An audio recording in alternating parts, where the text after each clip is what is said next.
Here's 10 singles that have been going absolutely crazy over the last 12 months. It feels like everything in the Pokemon card space, whether it's sealed or particularly some singles, have been going absolutely bonkers, and there's been some awesome plays to be made when it comes to singles. Some singles have well and truly outperformed their sealed counterpart. Now, if you've watched this channel for a while, you know I'm a massive advocate for sealed Pokemon card investing. And that's not to say that there's not massive gains to be made in singles, because there certainly is, and that's what today's video is all about. But I do just want to emphasize that singles are a lot more volatile than sealed. Sealed product is a deflationary asset, meaning there's less and less of it that comes onto the market, whereas singles are the opposite. As more and more product gets ripped, there's more and more singles on the market raw. As more get sent off to get graded, of course, the PSA 10 population increases. So look, sometimes demand far outweighs the raw population and also the PSA 10 population, and we get massive increases in price. Of course that happens, and that's the case with these 10 cards that I'm about to show you. But just keep in mind, it can be a lot more volatile. You can make very rapid gains,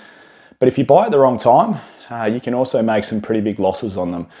Forgive my voice, I'm a little bit under the weather at the moment, so massive apologies. Thanks everyone that is tuning back into the channel, it means a lot. And if you're new here, welcome. We talk all things Pokemon card investing. Let's just jump into number one, which is Crown Zenith's Mewtwo. I've mentioned this card for a while. Perhaps it was probably 12 months ago when I first mentioned it. It was around the $50 US mark 12 months ago. It's now currently sitting at $211 US. So it has 4x'd its money in the last 12 months. This is a beautiful looking card. In case you don't realize, there is a Charizard at the top of the card that Mewtwo is fighting, and it is the promo that comes in the Sword and Shield Ultra Premium Collection, or what it's more colloquially known as, the Charizard UPC. So there's 3 promos inside there. One of them is at Charizard's view looking down at Mewtwo, and this is Mewtwo's view looking back up at Charizard. So I love how those two cards match up with each other. Fun fact, this is about to be, or very close to being, the most expensive chase card from Crown Zenith. It's about to knock off that gold Giratina. Its PSA 10 price is over $500 US now. It is absolutely soared up in price. Number 2 on the list, and this is, I wouldn't say it's surprising because it's a phenomenal artwork, but Silver Tempest Lugia. It's gone from $162 US 12 months ago to $432 US. PSA 10 pricing is now over $1,000, even though population, which is similar to the Mewtwo, is over 20,000. There are over 20,000 PSA 10 copies of this card, but it doesn't show any sign of slowing down. This is a very nice looking Pokemon card. It's phenomenal artwork, and what it reminds us is just how good some of the alternate art Pokemon card artworks were from Sword and Shield era.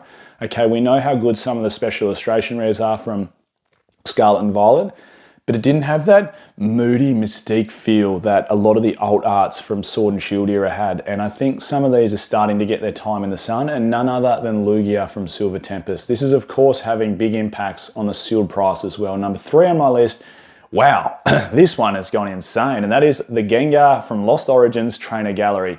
There are a lot of Trainer Gallery cards from Lost Origin that have jumped up in price, and this Gengar in the last 12 months has gone from like $4.50 to $51 US. In a PSA 10, it is nudging $500 US. It's $444. This Ghost Psychic seems to be the flavor of the month. We know how well sets like Fusion Strike have been performing. We know how well sets like XY Phantom Forces have been performing. Gengar cards, Mew cards, this whole Ghost Psychic vibe seems to be having massive jumps across the whole TCG. Phantasmal Flames coming out, like a Ghost Fire set. That's exciting. I'm very much looking forward to that. But this Gengar, wow, $4.50 to $51. That's over 10x. Wow, that's incredible performance there. If someone had bought up 100 copies at $4.50, hats off to you. You've just made so much money. Number 4 on my list is Paldea Evolve's Magikarp, another Shinji Kanda. Beautiful artwork here. Shinji Kanda is doing some phenomenal things. If you saw some of the Phantasmal Flames leaks, it looks like he's getting an artwork inside that, which is fantastic. But this card in the last 12 months has gone from $105 US to $303 US. So it's now over $300 US. And in a PSA 10, it is over $2,000 US. This has like a 21% gem rate to becoming a 10, meaning it's very, very difficult to PSA 10 this card. Being an illustration rare, it quite often gets print lines inside it. Being a full hollow surface, sometimes of course it's prone to some light scratchings on there. So getting this card as a 10 is incredibly difficult, and why it commands such a strong PSA 10 price. Speaking of Ghost Psychic and Mew, Mew from Paldean Fates, $92 12 months ago. Bear with me now. It is over $600 US. It's $637 US, this card. This is now the second most expensive chase card from the whole Scarlet and Violet era. It is sitting just behind Umbreon from Prismatic Evolutions. What a fantastic artwork. Mew is an absolute fan favorite, and what they've done here is just nothing short of amazing. This card in a PSA 10 is also nudging $2,000 US. I heard on the grapevine perhaps there's some more packs coming to the market from Paldean Fates, whether that's a small reprint or whether that's just, you know, a final boost of stock based on this set coming out of rotation very soon. I don't know if it's going to have a massive impact on the market, but perhaps we'll see a couple more Bubble Mews out there. Before we jump into number 6 on my list, I just want to give a big shout out to today's video sponsor, which is of course the Collector app. If you don't have the app, there'll be a link in the description to download it. You can follow my journey down in the content creator section. Heaps of things you can do on this app as a collector and an investor. You can jump into any set. You can check out the top hit to the lowest hit, so you can see the top hits inside the set, what the current pricing is. You can go into set analytics. When you're in set analytics, you can see total set value. I've harped on for so long about how important total set value is to future sealed product. The stronger the total set value, the stronger the sealed product's going to perform in the future. Now the big one is here, when you click on your profile, you can see total amount spent and also total market value, which is like paper gains.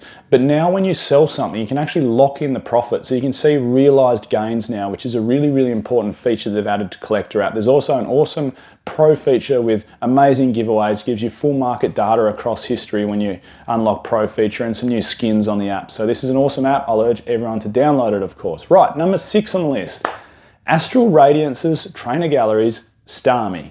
This has gone from $45 US to $103 US. Actually, the second time it's popped up over 100, but again, it is over $100 US raw. In a PSA 10, it is nudging $400 US at $384.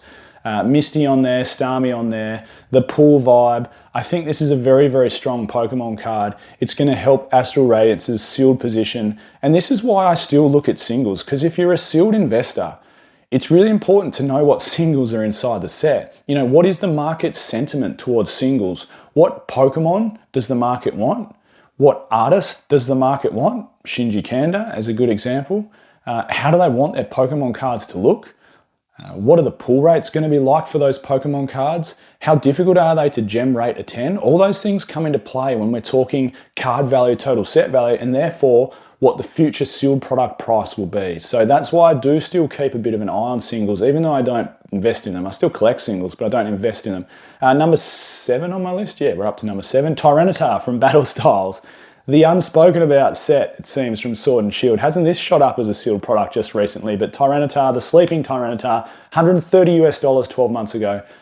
Now we're up to $296 US. In a PSA 10, it is now eclipsed $700 US. Again, what a phenomenal artwork from Sword and Shield era. It is a great artwork. Tyranitar, typically seen as an aggressive Pokemon, a third stage evolution, big and strong, much like the Tyranitar you'll see from Paldea Evolve. But when we see it in Battle Styles, he is asleep. So something a bit different there that the artist chose to do, which I quite like. Now, rewinding back in time a little bit further to Sun and Moon era is number 8 on the list, Reshiram and Zekrom from Cosmic Eclipse. This did hold the number 1 spot as the most expensive chase card in the era for a little while.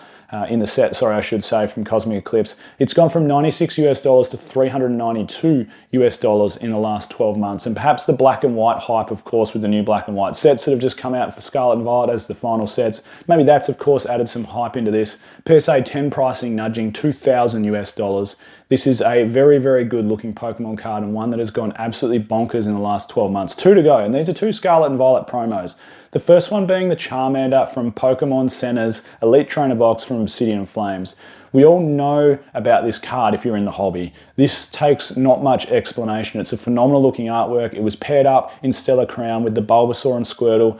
Pidgey, making an appearance in all 3 artworks, and this one is undoubtedly the best, with Charmander behind the window, just wanting to, I guess, mung into Pidgey out there. And with the Pokemon Center Stamp promo, it's gone from $60 to $248 raw. And in PSA 10, this is very, very hard to gem into 10. I think there's just over 300 copies.